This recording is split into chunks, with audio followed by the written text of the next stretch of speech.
Perkenalkan, nama saya Teresia Bangola dengan NIM 24238120, kelas A semester 2, Prodi Pengelolaan Hutan, jurusan Kehutanan, Politeknik Pertanian Negeri Kupang. Di sini saya akan menjelaskan cara pembuatan peta menggunakan GPS. Yang pertama, mengapa kita perlu menggunakan GPS?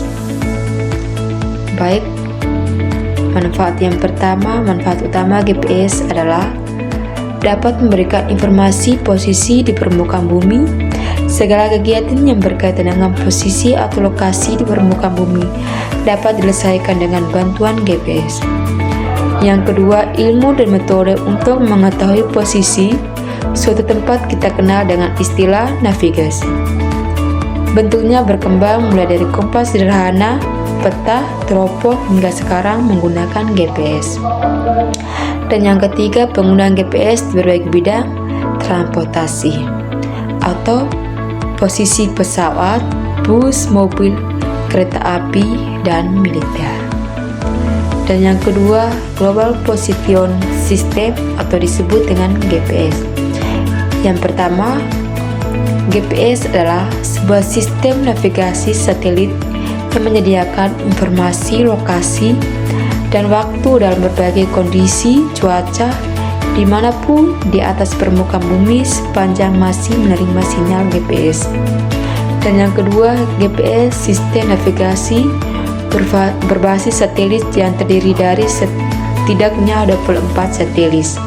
Dan yang ketiga, pengembangan GPS dimulai dari tahun 1973 oleh Departemen Pertahanan Amerika Serikat dan beroperasi penuh pada tahun 1995. Dan yang ketiga, cara kerja sistem GPS.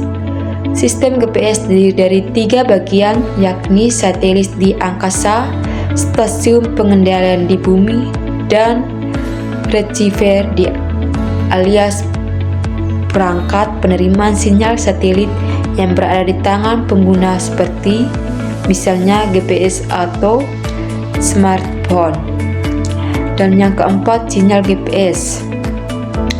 Yang pertama, frekuensi L1 merupakan frekuensi yang diterima di kebanyakan receiver mulai dari grade navigasi sampai grade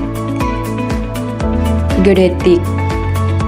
L1 sendiri dibagi 2, yaitu C atau A, kode untuk kepentingan sipil. Yang kedua, frekuensi L2 merupakan frekuensi yang lebih persis daripada frekuensi L1 dan hanya bisa diterima receiver tipe geodetik dan sebagai receiver tipe mapping.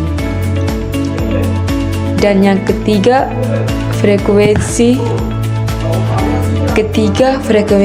L3 merupakan frekuensi sangat presis yang hanya digunakan untuk kepentingan militer, yaitu untuk kepentingan peledakan nuklir. Keempat, frekuensi L4 dan L5 tidak ditermasikan ke permukaan bumi dan hanya digunakan untuk mengaji pengaruh ionosfer terhadap sinyal GPS dan kemungkinan koreksinya. Dan yang kelima, jenis dan sumber kesalahan posisi dari GPS. Yang pertama, sinyal GPS dan pemodelan matematis untuk memperoleh informasi koordinat yang akurat hanya bisa diperoleh jika sinyal ditransformasikan dalam kondisi ruang hampa udara dan tidak ada unsur pengganggu. Dan yang kedua, sumber utama eksternal. Pengganggu sinyal GPS adalah atmosfer bumi, dapat menghamburkan, membolehkan dan memperlambat sinyal GPS sehingga kecepatannya tidak konstan yang berpengaruh pada kalkulasi jarak.